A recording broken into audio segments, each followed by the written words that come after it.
Hello everyone, and welcome back to Minecraft. I still haven't even edited the previous episode, so God knows when this is coming out. I was ill, and then other things, and it's hard to get back into the habit of recording and editing, and I have been streaming. Streaming is good. I'm having fun streaming. I try and stream every weekend, usually on the Saturday, sometimes on the Sunday. Typically 2:30 UK times when I start to do it for about 3 hours. I did Detroit Become Human, and I'm currently doing Dungeon Keeper 2, so if you're interested in that, I'm on Twitch. It's not hard to find me. Anyway, this episode, I think I said at the end of the last one that I would do the Blaze Farm this episode, but there's also other stuff that was dependent on a vote. I'm going to do the vote stuff first, because we voted to make it so you can trade for player heads. Bit like on Hermitcraft, though we don't have the gems, so we're just going to trade any old player head. Now, I'm over here at the shopping district. Wolfram has been busy over here. This flattened out land is him.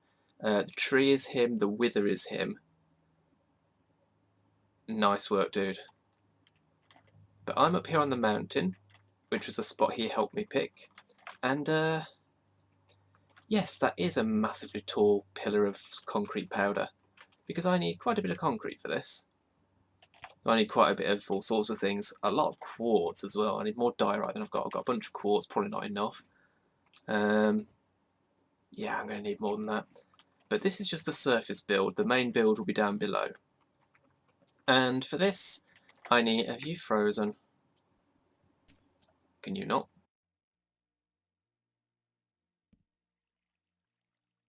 And I'm going to use the Sl1pg8r method. Probably other people use this method, but Slip's the only person I've seen doing it, so I'm going to call it the Sl1pg8r method. So rather than doing it in water like I normally do, I've just built a pillar all the way up there. And we do this. It works quite well when you're doing at least 2 blocks, actually, because it means that it has a chance to fall while you mine the other one.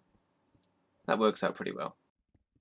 Speaking of voting, we have also implemented the silence mobs data pack, where you can name tag a mob to make it turn silent, and then it just stays silent forever. And I've also added crafting recipes. This one was popular, so that you can craft 8 wool with 1 dye, rather than 1 wool with 1 dye, which has always been one of the worst item economies in the game. So now we have 8 wool. I could have done any number, but I'm like, no, I'm just going to do 8. Just do the 8. And that just goes alongside all the other universal dyeing we've got to just make things better. We were also going to have a thing where you could craft duration 1 fireworks together to make them into duration 2s or 3s, or you could do a 1 and a 2 to make a 3. Can't do it. It's impossible. Crafting recipes, I knew you couldn't do metadata on the inputs for crafting. They're going to add that at some point, but you can't at the moment. I thought you could on outputs, but you can't. So although I could do it so that just any fireworks crafted together would do it, you can't set the flight duration on the resulting firework. And it's really annoying. So yeah, that one's on hold until they actually add that. Good, that should be everything I need. So now, it is turning to night. Right. Let's just get the bottom layer of this in so I know where the edges of the thing are. So it is, the bottom layer of this is just the terracotta all the way around. The entrance is going to be here, so this is an 8x8 build.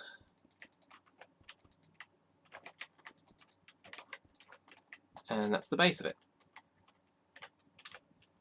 I'm going to take up this wool, wait for it to stop being night. Not going to sleep. I mean, I'm resigned to sleeping sometimes now, but I still want to try and keep my score high on that one, just because. So I'll see you in a minute. Okay, so what I need to do now is start building up the sides. What we have is a second layer here, which comes around to 2 from the back. The sooner you work out what this is, the bigger the prize you get. I mean, the prize is going to be nothing anyway, but you'll get a bigger nothing. Then it comes up to here, and it's another 2. This isn't a perfect reproduction. Had to make some compromises because of blocks. You can't have different textures on the side of a block apart from mushrooms, as I have said previously. Now I could have used brown terracotta for this. It would have been a better shade of brown, but then I have to put carpets on top of this to make it not spawnable. And the carpet goes better with this brown, so it's like, compromises. So you can probably tell what this is by now, right? I mean, obviously it's a player head, but you can probably also tell whose head. It'll be really obvious in a minute once I start putting on the second skin layer. So we have 2, 2, 2, 2, 2, 2, 2, 2, and then around the side it goes 4, 1, 2, 3, 4, and then down 1, and the same over here, 1, 2, 3, 4, and down 1, and then we have that does not go there. Goes there, and that goes there. Same again with the dark blue, and we need the microphone, which goes there, and then we just need to loop this over the top of the head. Okay, and that just leaves the blue of the hoodie, which starts here, goes 2, 3, 4, and then wraps all the way around the back. Now obviously I'll need to build a path up here at some point. This whole area needs cleaning up because I want to, I've already pushed this land back here and I want to tidy that bit of mountain up a bit, just so it's not a sheer cliff just there. But I'm going to get the carpet on this, and then I'm going to dig downwards and I'll start hollowing out the space down below where the actual trading hall will be. Just minding my own business, gathering materials, and Eco, who I've just did yesterday, spawned in a new tag for because he died in lava and lost it, is lurking by my house and tags me. Terrible. So I need to now go down here. I suppose I can check up on how the tag game's been going while I'm at it. What's all this? Logs, iron and gold.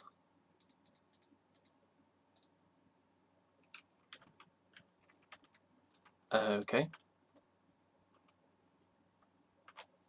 So we were up to me over here.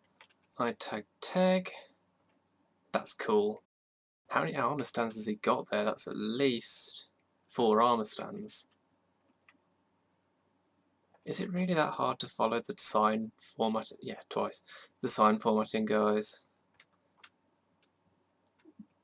Soulless, so I'm guessing soundless. And then Wolfram again. Poor Wolfram, he's constantly getting tagged. And Smith in turn. Risking it. Eco. And let's see, 16, 15, 16, 17, 18, 19, 20, 21, 22. 22. Sork. Tagged. December 6th. This is where I embarrass myself by getting the date format the wrong way around.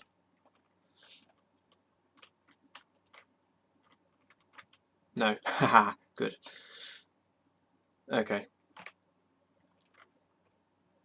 So we've done 22 in December, 2 months. That's pretty good. It's going pretty well. And I'm not going to decorate this thing for now. So yeah, that's it. We've got room for another month or so probably here. But this can keep going. I can extend this quite a long way. I've got a dedicated shulker box with all the materials in. So, yeah, that was a diversion. Thanks, Eco. I am totally going to attack Jade. I didn't last time. I probably will this time. In fact, Jade doesn't know, because in order to... Right, the command block behind the sign in the tag building is... displays whoever was last holding the tag, which meant when I spawned a tag in to give to Eco, I was the person who'd last been holding one, so although he was the tagged player, I was the person on the sign. And Jade saw that. What Jade doesn't know is that I actually have updated the sign to say Eco, because the command block doesn't fire off when the person isn't online. So then that will have changed to say Eco, but now it says me again, but she might think it's still Eco. So I can totally tag her. Anyway, so we have proof that Sl1pg8r does have a brain inside his head. So that's the brain place. So that's basically for future expansion.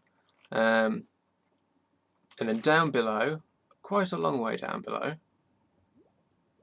really quite a long way down below, 63 blocks, these water columns, because I had, including all the blocks at the top, because I had enough kelp to do that. This is the trading room, so there are 26 booths, I guess you could call them, which is one for each letter of the alphabet. It seemed like the most sensible way to organise these, because having a villager for every player would be way too many entities. Having one villager with everyone's heads would be way too many to scroll through. It would be really tedious. So I compromised and said, okay, I'll do one for every letter of the alphabet, and then they'll all have different amounts on offer, but you'll know which one to go to. So, 26.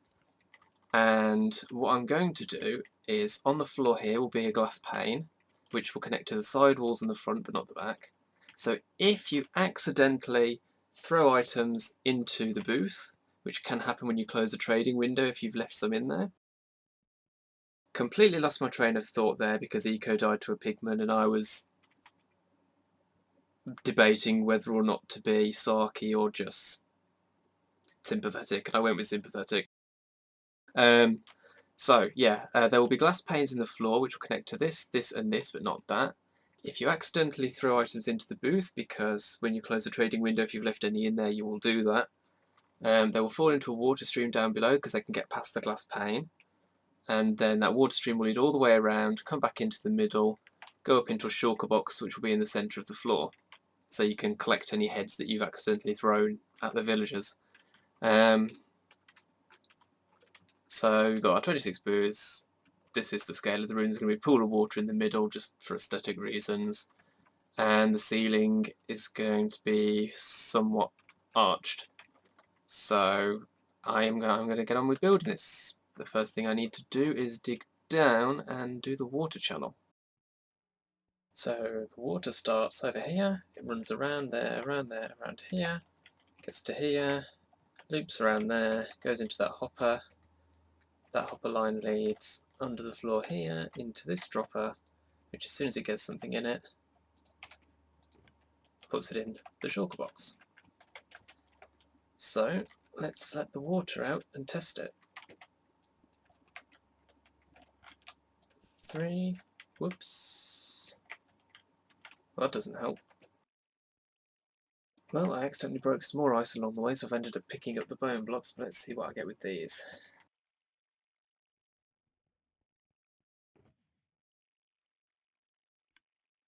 Okay, and let's drop something in over here and see if it makes it all the way around. 2 bone blocks.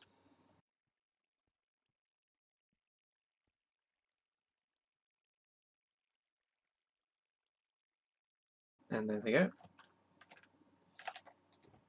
And there they are. So that all works, and I can cover this up. Well, I mean, there's no point covering this up because I'll be replacing it with another material later anyway. Okay, so now I just need to get all the quartz in, all the diorite in, and the pool of water in. And then after that, it's just the villagers and the blue glass. Blue glass as well. I've still got a few things left to do. And just finishing off, putting in some diorite to make these walls look nicer. And I'm pretty much done building this place. Well, I'm not pretty much done, I am done. Completely finished. So all that's left, I'll show you the finished thing in a minute. All that's left is the villagers. Now let's see if I can do this without... There we go. That's all done. Just need to get some replacement water. And here we are. This is the completed room. It's fairly simple, but I like it, and nice quartz roof. I dug everything out exactly the places I should have done. I'm very pleased with myself for that. No mistakes. There's a shulker box in the middle. And yeah, each of these will have a villager in it. So I'm going to start working on the commands to put those guys in. This is going to be the slow part. And almost 3 hours later, I'm done. I've finished, I've done them all. Wow. That was repetitive. So I've spawned in a villager in each cell, and all I have to do now is run the functions that I've created and added to the server. Now these functions are designed so that nothing should happen if I stand too far away. So if I go function head trading villager A,